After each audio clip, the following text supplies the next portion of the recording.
અમરેલી પોલીસના વલણ પર આપના નેતાઓના પ્રચંડ પ્રહાર જોવા મળી રહ્યા છે। ગોપાલ ઇટાલિયાએ અમરેલી પોલીસની કાર્યવાહી પર ઉઠાવ્યા અનેક સવાલ। ભાજપના આંતરિક વિખવાદમાં પોલીસે પાટીદાર દીકરીને કરી પરેશાન।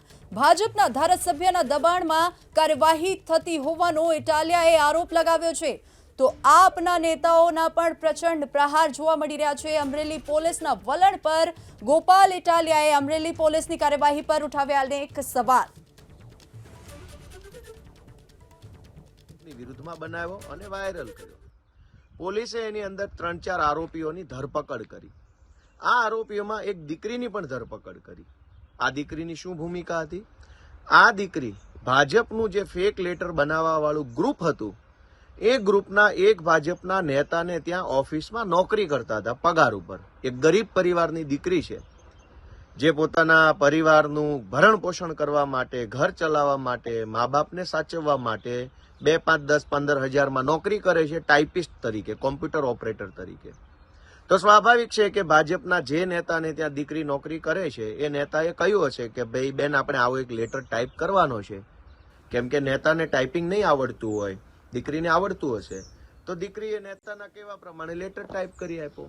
આ લેટર જ ફેક લેટર હતો। આ ફેક લેટર વાયરલ થયો। પોલીસે આ દીકરીની ધરપકડ કરી લીધી। દીકરી તો નોકરી કરે છે, એને નોકરી આપનારે જે કીધું તે કર્યું। આ દીકરી ફેક લેટર બનાવવાનો હિસ્સો નથી, રાજકીય ષડયંત્રનો હિસ્સો નથી, પોલિટિકલ કોન્સ્પિરન્સીનો હિસ્સો દીકરી નથી।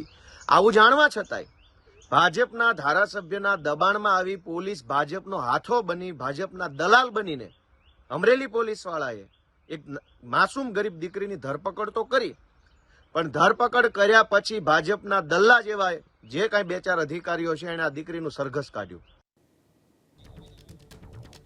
તો ભાજપના ધારાસભ્યના દબાણમાં કાર્યવાહી થતી હોવાનો ઇટાલિયાએ આરોપ લગાવ્યો છે।